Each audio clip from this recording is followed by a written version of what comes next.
Talk a little bit about psychology. Is there any student of psychology here? He's absent. Who was that? Shiva. Oh. Okay. That's He knows well, in psychology. Almost Oh, I would like to talk to her. So what's psychology? What is psychology? Psychology is the mind of, it's a study of? Yeah, the mind, psychos, yes. So what is the mind? I'm drinking. What is mind? So we are going to start our study on psychology, Asking what is psychology? Psychology is the study of Sukhe, the mind of man, the soul of man. Yes, Sukhe and Pneuma. They both translators, sometimes spirit and Sukhe, the soul and spirit, or the mind. So what is the mind of man? You ever thought about? People ask us sometimes, tell us someday, mind your business. Mind your own business. But what is it? What is mind means? managing. Mind means managing?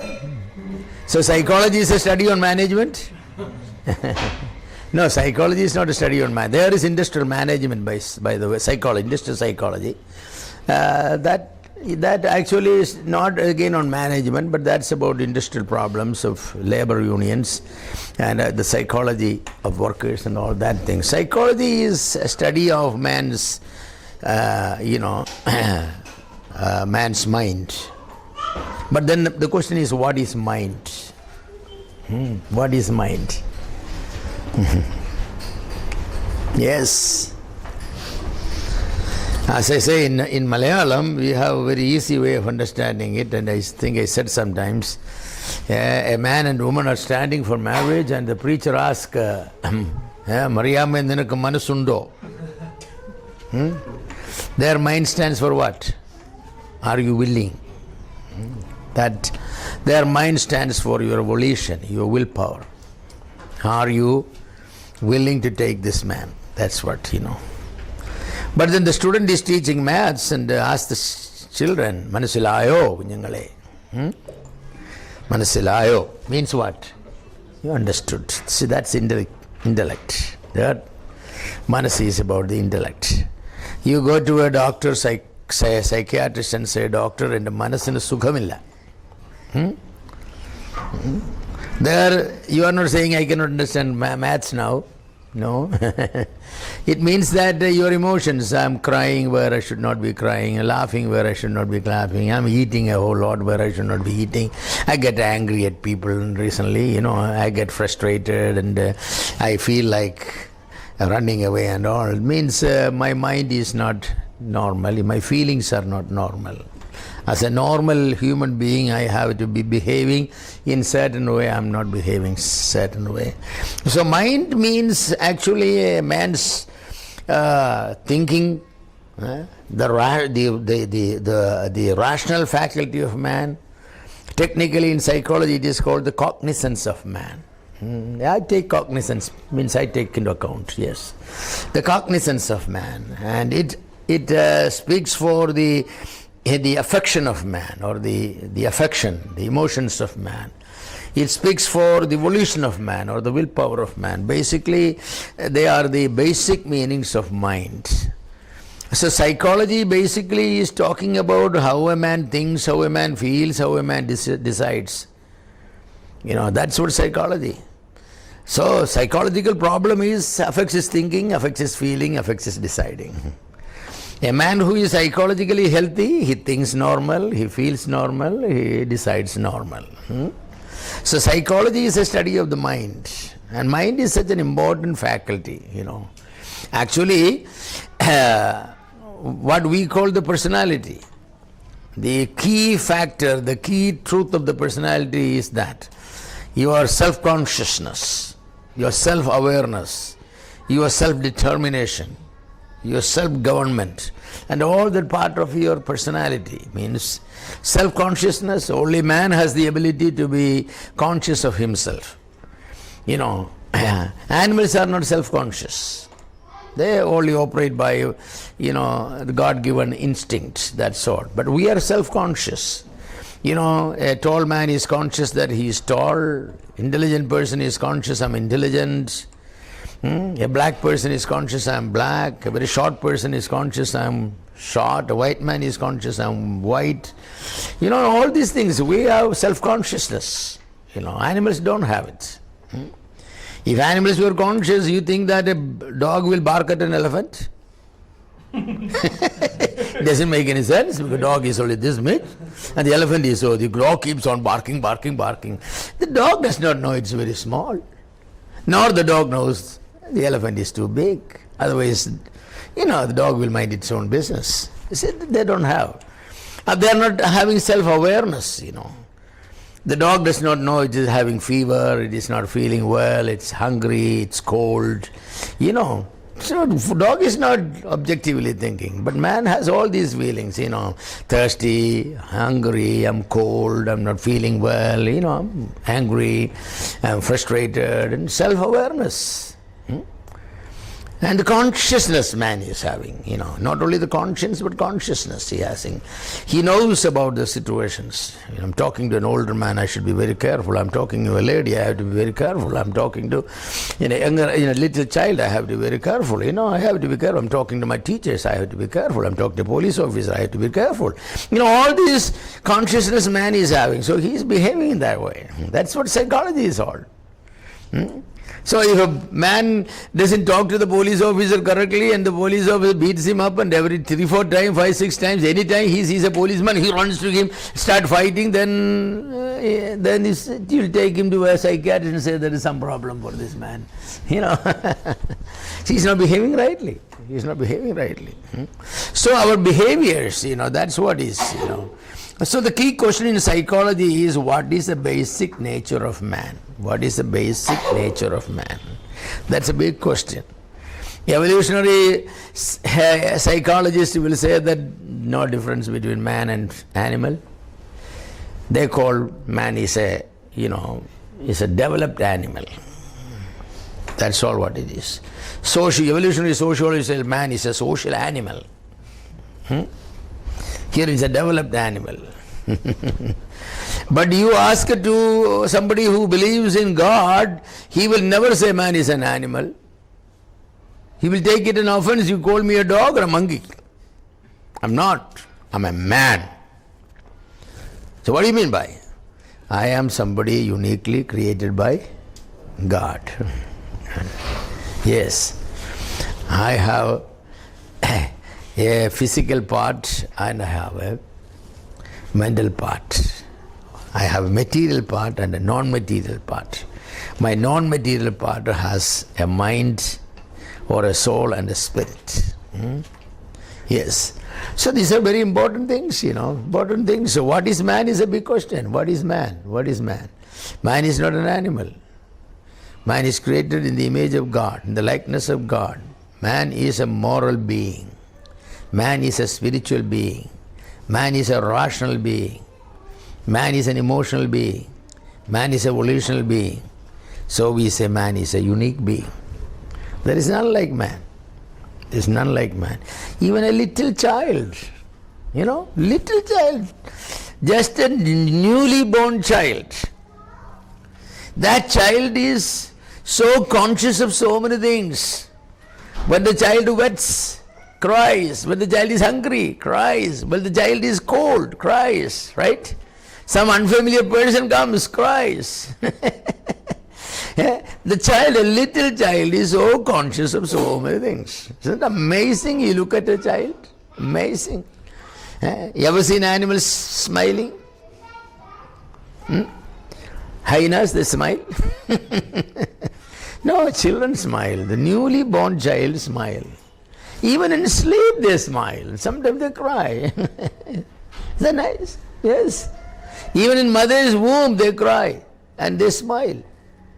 Man is the only creature other than angels and God, who has the capacity to smile. Yes. The only animal. I always love dogs, and we always have dogs, many dogs. At present we have 3 dogs back home, Those dogs never smiled at me. Yeah. They come, then when they want to express the love, and they jump over me, and they smell me and this and that, and never smiled at me. Never. I love other birds. They never smile. I always loved cattle. I love animals. We always had at home cattle in the early days. Oh, I loved them, but they never smiled at. Yeah, sometimes they, I don't know, but they are mocking me or smiling at me. I don't think they are smiling at me anyway. They don't have the capacity to smile. No, they don't have. So man is a unique creature. So psychology is a study on man actually. What is man? What is man's mind? How it functions. It also studies what relationship man's body and mind has. You are hungry, does it affect your mind? When you are hungry? When you are hungry, it affects? Oh yeah, you can just...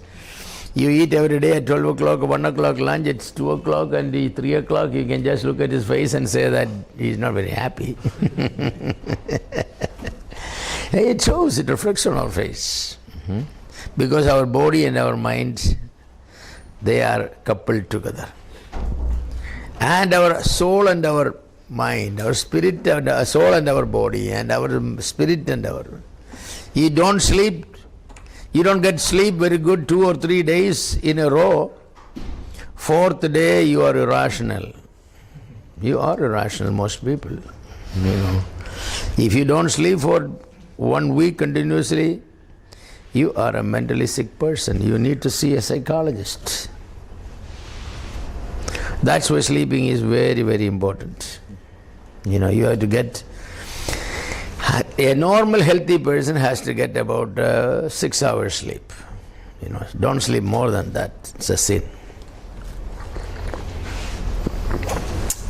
Some of you sleep more than that. No, you don't need, really you don't need. 6 hours sleep is plenty. Plenty sleep.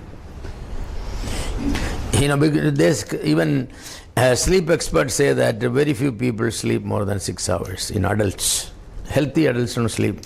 It takes for many people to get into sleep an hour and to get out of sleep in an hour. Somebody who has trained himself to sleep well, in 2 minutes he gets to sleep, sound sleep. And in 2 minutes he gets out of sleep. Normal. That's tolerable. The other times, you turn this way and that way, you're dreaming, you're thinking about this. That's not sleep. You're just wasting your time. You could get up and be studying something. And then you should sleep first. Especially reading Bible. Yeah, that's what they said that I got, somebody went to doctor and doctor prescribed sleeping pills and he said, "Doctor, I got sleeping pills at home." Who prescribed it? Well, whenever I am not sleepy, I take the Bible and immediately fall into sleep. Isn't that amazing?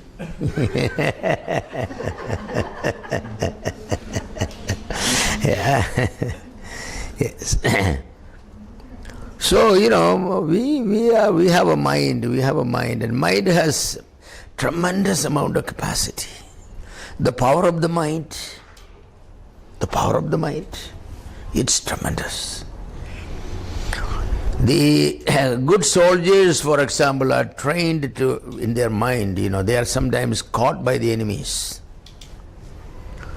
Especially a captain or a colonel or somebody caught by the enemies, they wanted to squeeze out every inch of every iota of information they can get on their enemy, country, where the bombs are kept, where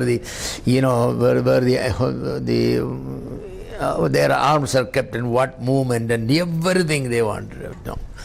But you cannot get any information from these colonels and captains. They persecute them like anything, beat them up and so cruelly, but won't leak out any information.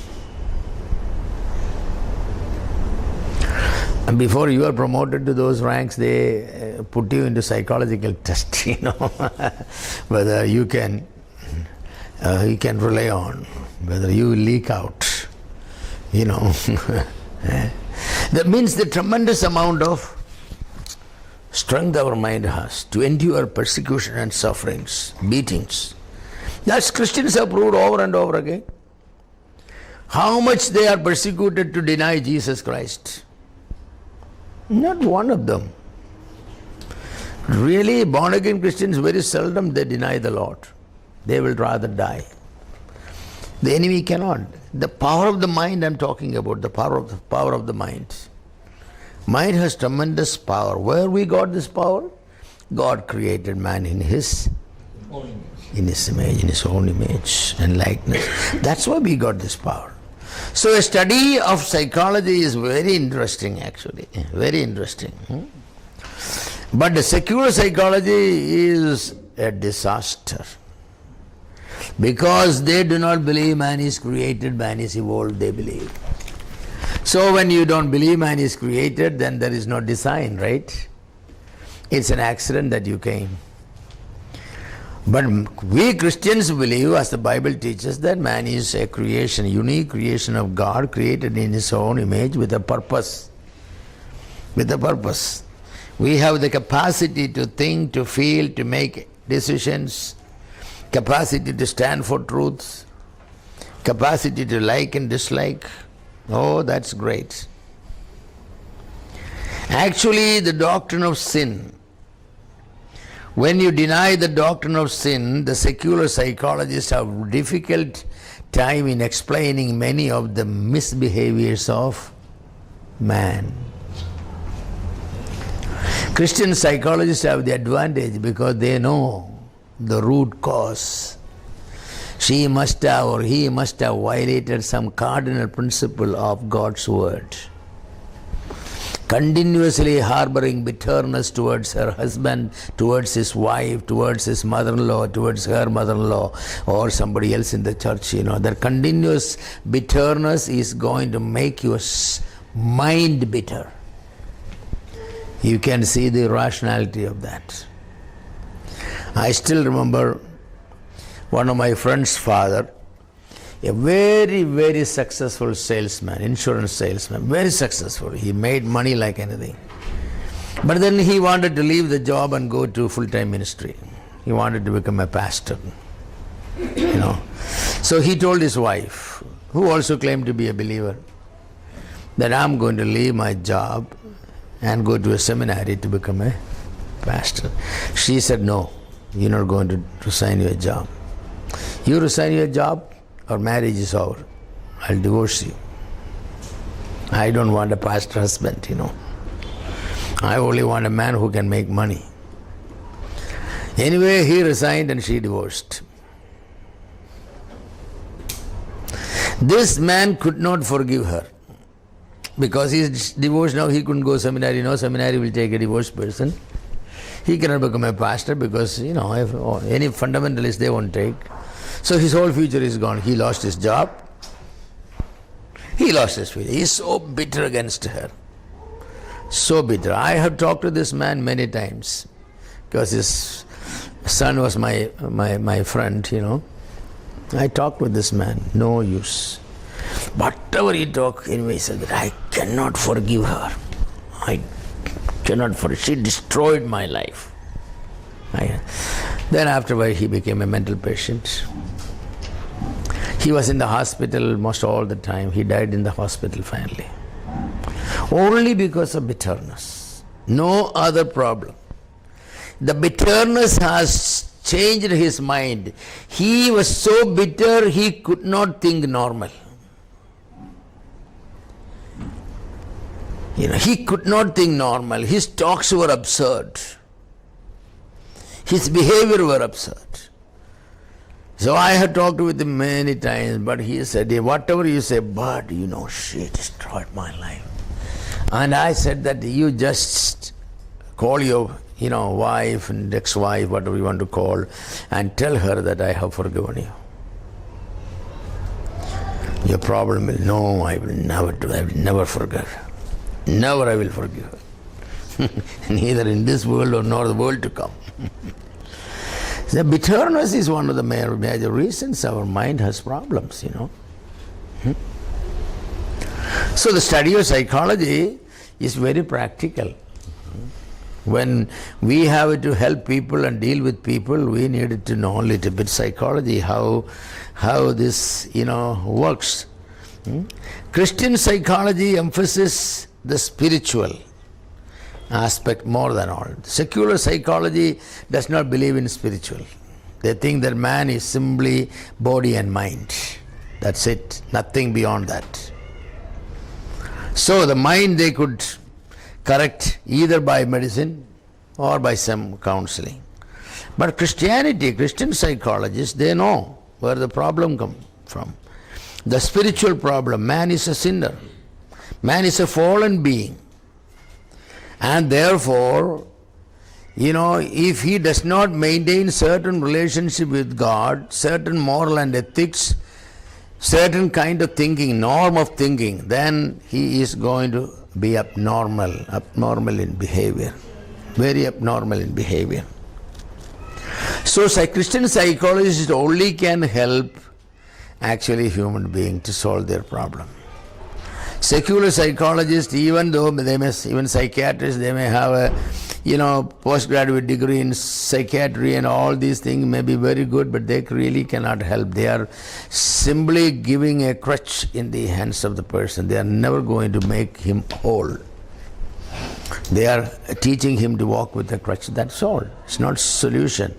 Because they don't deal with the sin problem. That's a sin problem. Many of our psychological problems are actually sin problem, some of the sins we have repeatedly committed and the consequences of those sins. Don't we read in the Psalms where David, after committing sin with Bathsheba, he is describing his own experience. What was he saying? His inner being was like potsherd, to a dry bone. He had no peace, nothing, That's what happens.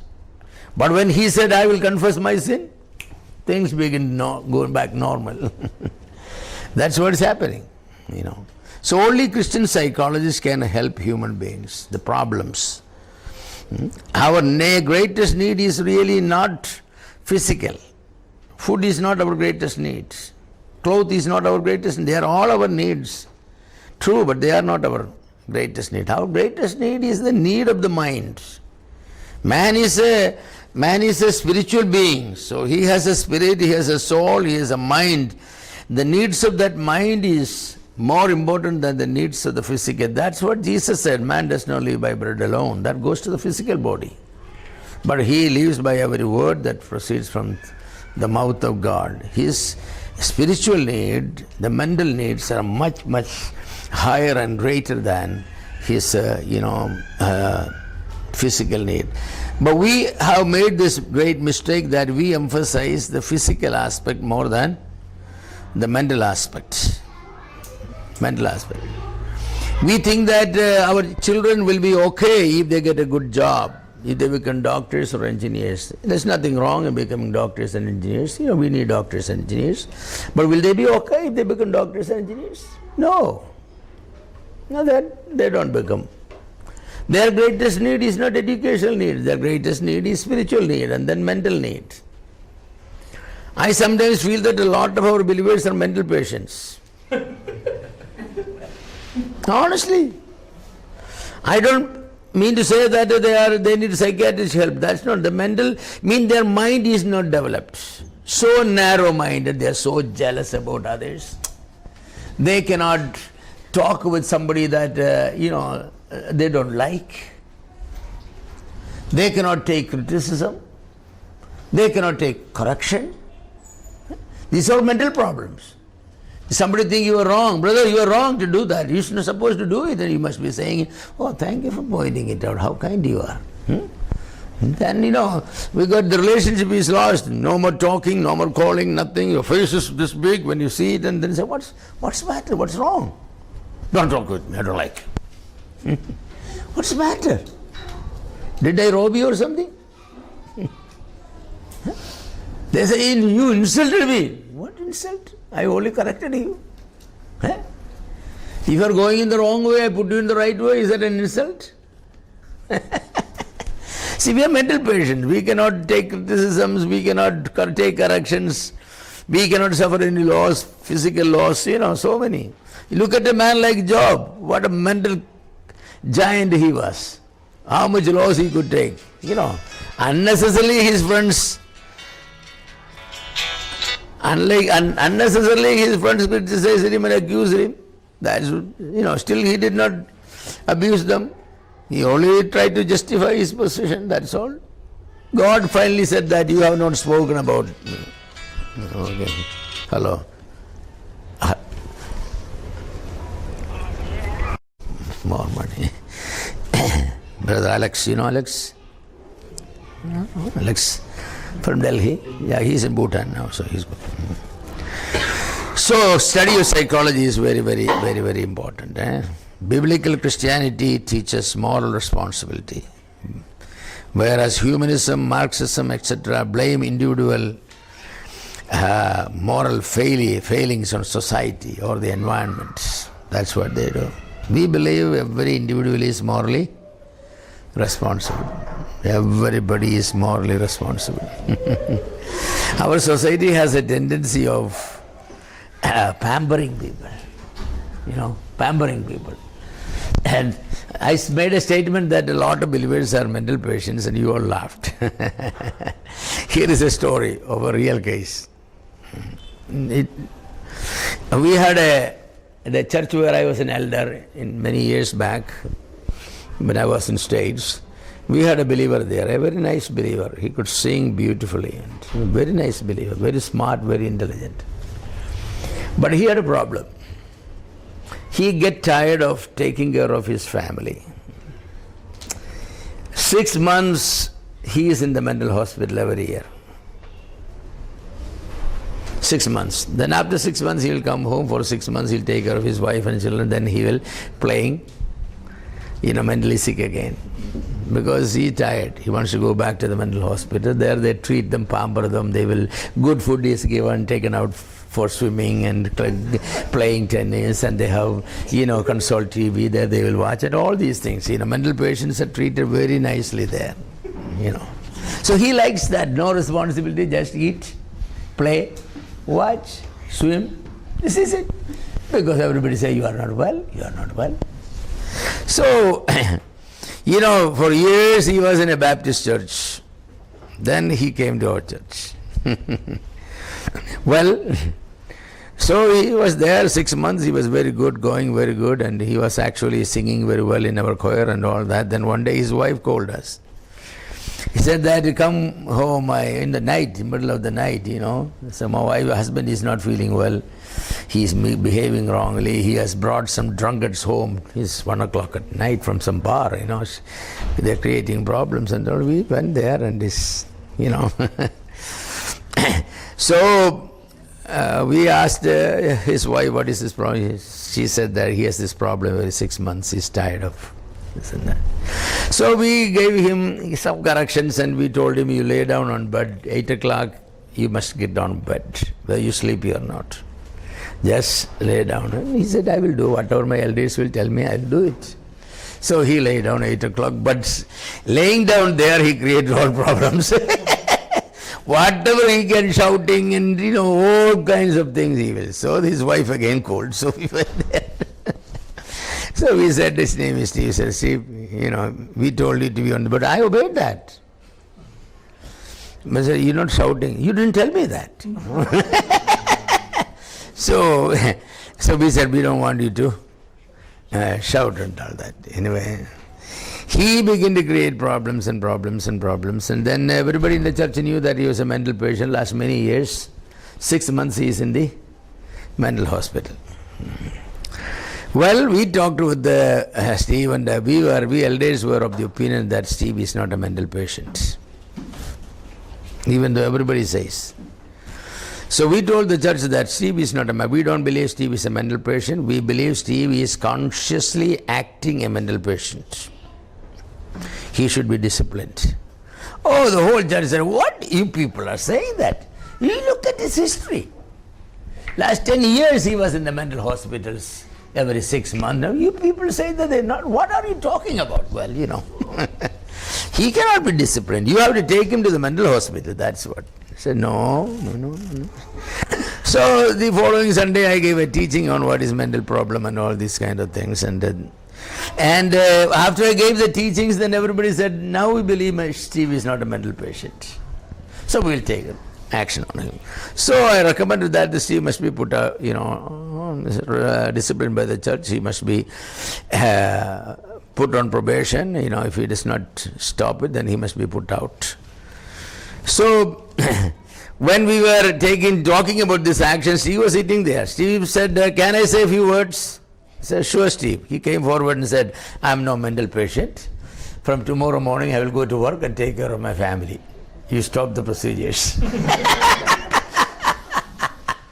So we stopped the procedures for the next 6 months.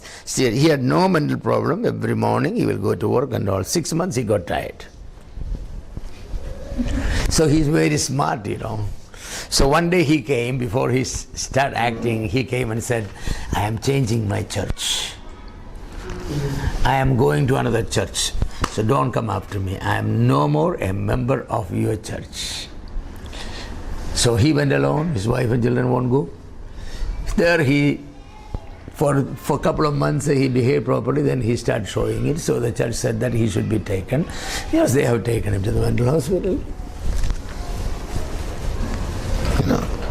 So Steve actually died in the mental hospital. Steve was not a mental patient.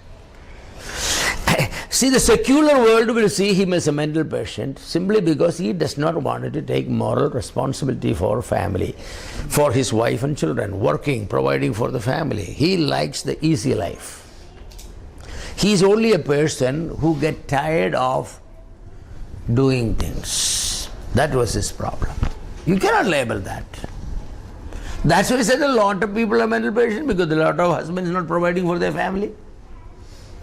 The wife is sick, not taking to hospital. Wife is lonely, not providing company, not talking to her. Even when he's at home, he's not talking, not providing company, not talking to the children. So what do you call them? I call them all mental patients. Yeah. So we Christians need to study psychology from a Christian perspective. And we need to behave. We need to behave very mature, sober, responsible, morally responsible, spiritually responsible beings.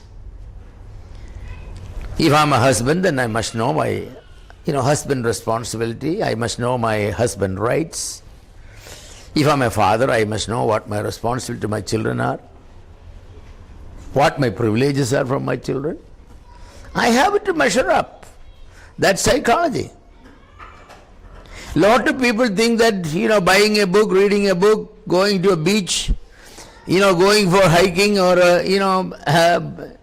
something like that, or, going for a picnic, it's a waste of money. It all should be put in Muthoot Bank. Sorry, Muthoot Bank, I'm not advertising for you.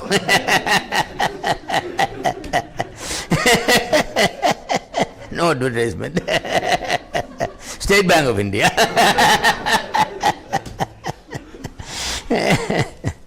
But we think people think that. No, it's again, the mind needs food. Mind needs food.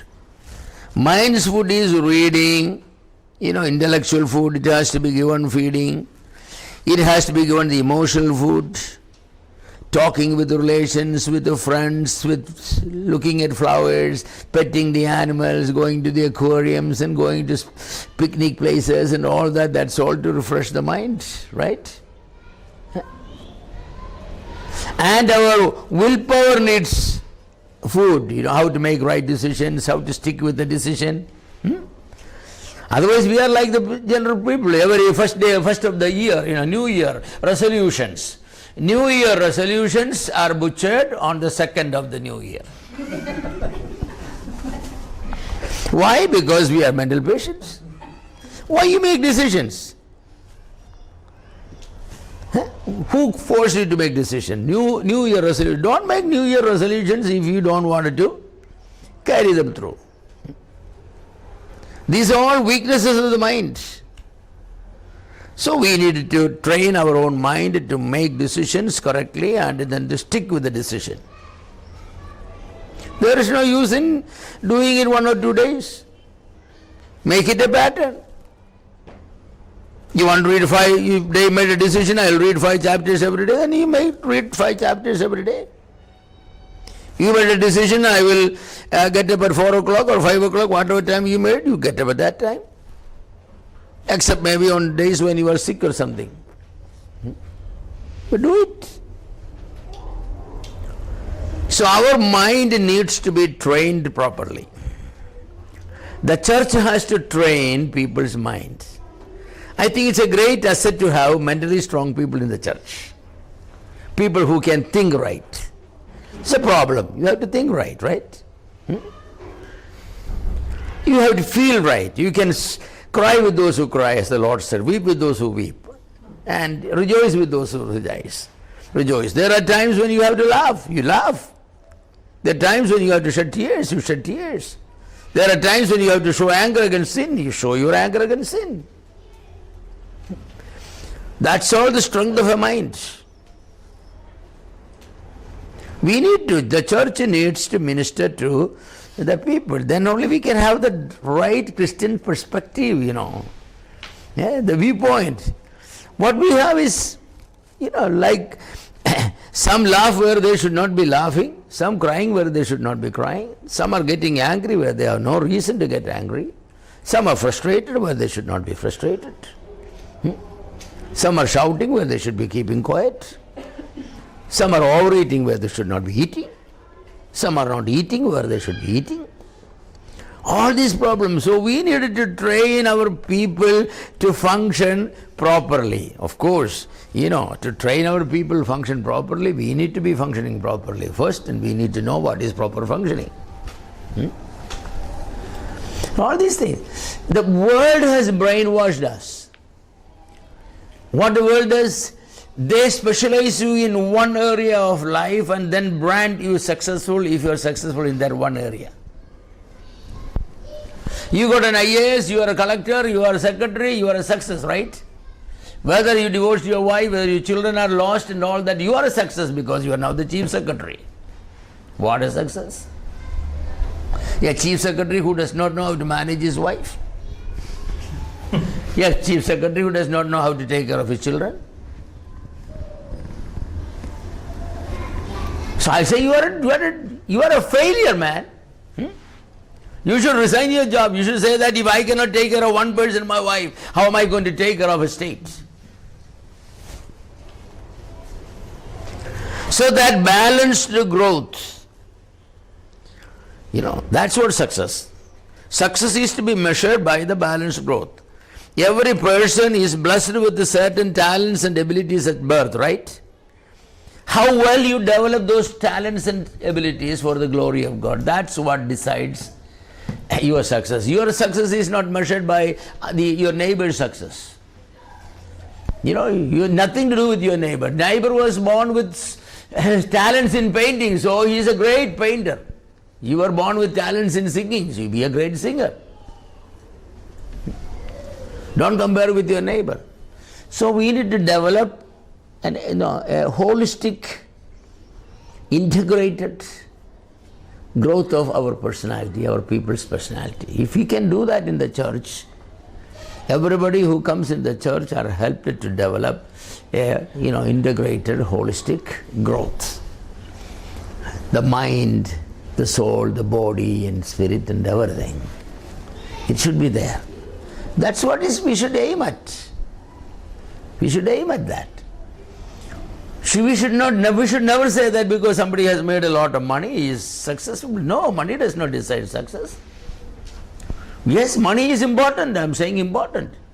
If you are given the ability to make money ethically, then you must make money ethically. But never think that because you made money alone, you are a success. No, you are not a success. It is this integrated growth. Physical. Some child was given, very good legs, long legs, and it very quick, he can run. He should get gold medal for 100 meter in the Olympics. Because he is blessed with that ability. Parents have to encourage him. What's wrong in it?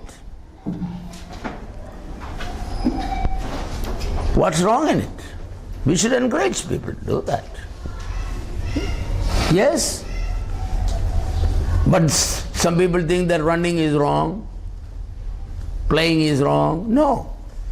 The whole time is used to say that play while you play, study while you study, right? Means everything must have an assigned slot in your life. So there are people in the church who does not read Bible, does not pray, does not memorize scriptures, does not go for evangelism. They are after something only. Either after education or money or whatever is. No. You cannot. You have to be a well-balanced person. So I believe that only a Christian psychologist can really help people. Somebody who has a correct worldview will also be psychologically healthy person. So psychology and Christianity, the secular psychology and Christianity are not complementary, they are contradictory. Because secular psychology does not see man as the Bible describes. They see man as an evolutionary product. Does not recognize man as a soul spirit. Only has something called a mental faculty. So they cannot help. But a Christian psychologist can help. The famous psychologist, worldly psychologist, Sigmund Freud, B.F. Skinner, I.P. Pavlov, Carl Rogers, Abraham Maslow, Eric Fromm. There are some of the famous names you will hear when you take the psychology books and all that. They all have their psychotherapy theories and different theories. That's what governs. But not one of them is a born-again Christian. Not one of them acknowledges that man has a spirit. How can they help? All the psychiatrists and the psychologists and the counselors are the product of these Freud and Skinner and Rogers and all these people. How can they? I have read all their, not all their books. I have read about their psychological schools and systems. Not one of them.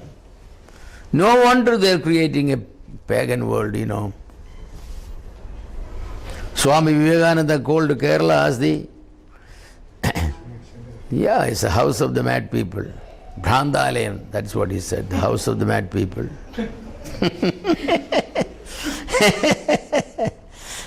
Because everybody is a philosopher.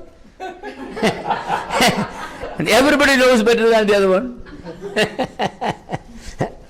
In the mental hospital, one person was newly admitted, so all the others asked, who are you? He said, I'm the Prime Minister of India.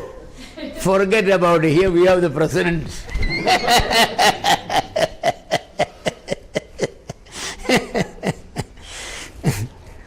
So that's the case. No, we Christians can really help people. What we should do is to bring God's truth to the deceived discipline. Psychology is not something we should hate, no. But secular psychology is something we should reject. We should bring God into psychology. God's creation man. So psychology is the study of man's soul and mind. Yes.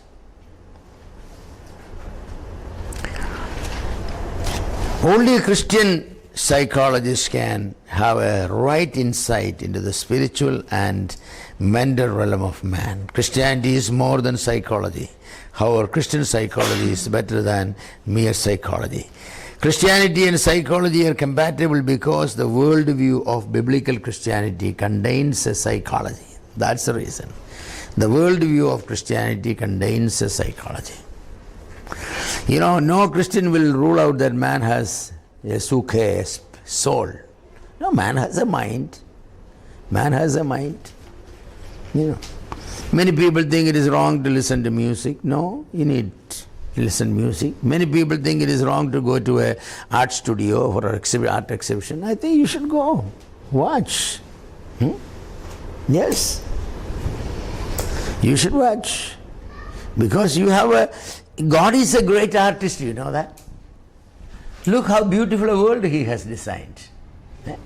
How nicely he has painted those fishes in the bottom of the sea. The orchids, how nicely in the forest he has painted them. Our God is a great artist. Then why? If we are created in the image of God, then we must also be artists. Enjoy them. God is a great scientist. He only has invented all these theories, the gravitational force and everything. The thermodynamics and everything God has created. So we can study science. But study it as God has made it. Don't try to invent. Try to discover what God has made. Invent, yes. You can invent some medicines and invent some instrument and all that. That's not wrong. So we need to. Our mind needs to. I encourage people, go. Sometimes spend a day in the museum. Watch those animals. See how God has made the lions and the tigers and the bears and, all these, and see how they behave and all that. Sometime go to the seaside, maybe a great aquarium, see the fish. Go to the planetarium, see how the stars and all these things function, Yes, go to. Sometimes you go to different, science museum. See, how the world operates and how scientists operate, what instruments they have made. You do that, Why you want all the money? Spend them on it. It is not all eating and eating. Eating is only to surviving, We don't live to eat. We eat it to live. Take your children. Give them. Develop their mind, that's what. Develop their spirit by teaching them the word of God and prayer and their relationship with God and salvation, all that thing. That we do. So I'm not talking about that.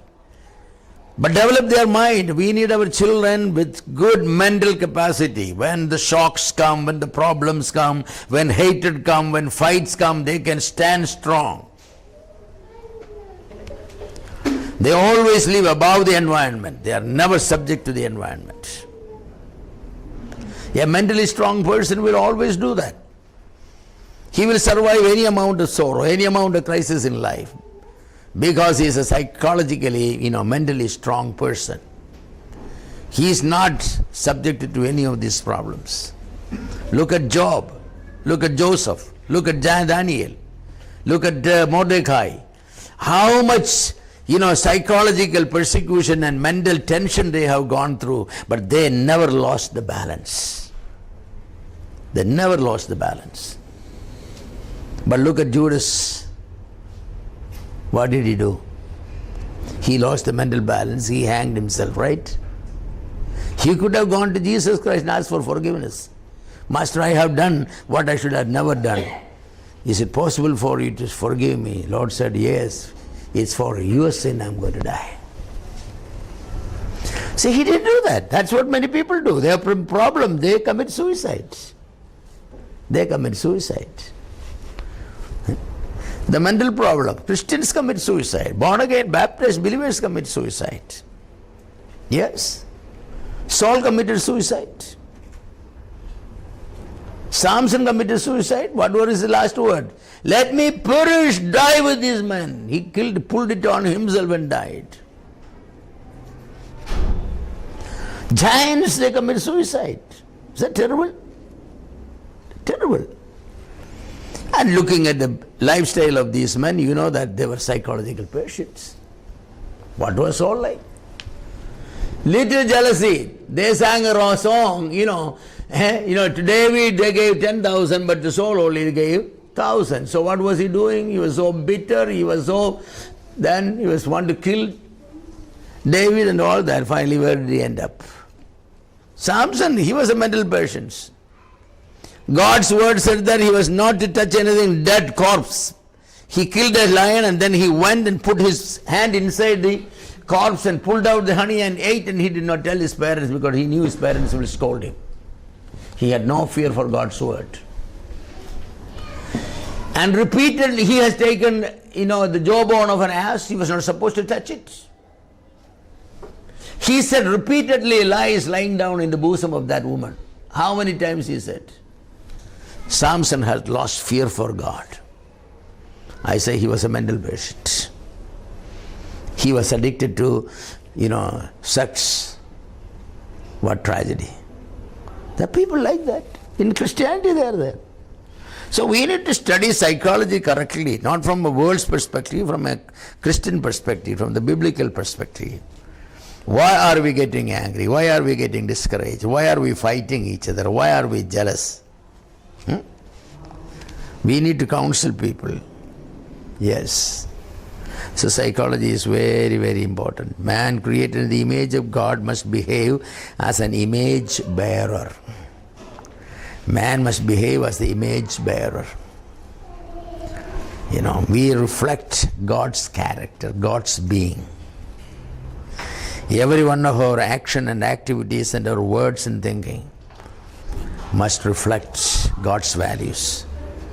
Even full-time workers are mental patients. It's not something that's excluded. Missionaries and prophets and teachers and all, you find mental patients everywhere. That's what I say. You got mental patients everywhere. Because they are not thinking correct. They are not thinking correct. Christianity acknowledges the existence of the supernatural. Christianity acknowledges the existence of the supernatural, our God. That is the supermind. You want to know how a mind works? Look at Jesus Christ. Jesus became a man. He knew how to get angry, but you never see him frustrated, never hear him, depressed, never. You can see him angry. He was angry with Peter. When Peter tried to prevent Jesus from going to, Jerusalem and all that, and Jesus even called Peter, you Satan. Jesus knew how to. In the temple, Jesus taken the whip and he expressed his anger against sin. You have made the house of prayer the house of thieves. So Jesus knew how to get angry. Getting angry is not sin. Because Bible says, be angry but sin not. There are times you have to show your anger. But the anger should never control you. You should control your anger. There are times you have to show anger for 30 seconds. If you show it for 31 seconds, you are wrong. You simply say, no sir, I don't like it. Okay? Understood? Fine. Okay. Then how are you? That's the way you go. That chapter is over. Some people like rain from morning till evening, talk about the same thing. He's a mental patient. You need to know how to show your anger. 1 second, 1 second. You said it, they got it. Such people will be respected. Somebody who get angry for a very little thing, once they get angry, very difficult to cool them. Even if they have nitrogen, frozen nitrogen is poured on them, nitrogen will be melted. Not them, And people have no control on it. When they get angry, they are like a bull in a china shop. Man, you can just hear noise of, china dishes breaking.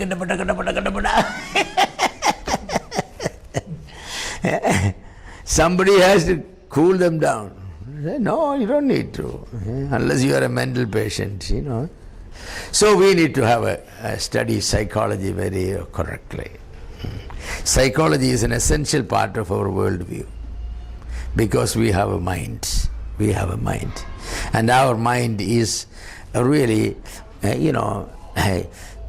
one of the three most important: body, soul, spirit, and our mind. Mind is part of it actually. You can say soul, spirit, and body. Soul is basically the mind. So we need to develop. We need to.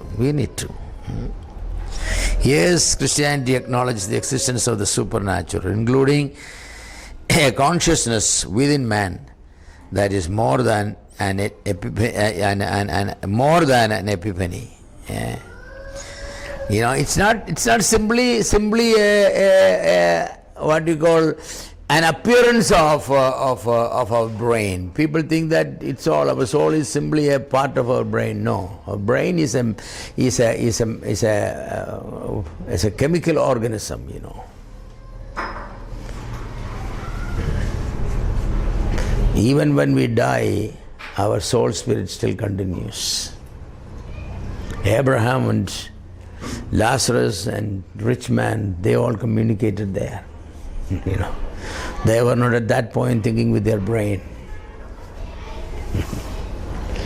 So brain is only a small organ in that one. And true, the brain is related to, it's connected with thousands of, you know, connections, thousands and not thousands, tens and thousands of connections are there. Wired, it, neurons is passing, millions of neurons is passing through. And everything is controlled by our mind. We think brain controls our mind. I say mind controls our brain. There's an interrelationship, yes, definitely. So we need to study how our brain, our mind functions. God willing, next week we will look a little more deeper into psychology, you know. Yes. Thank you.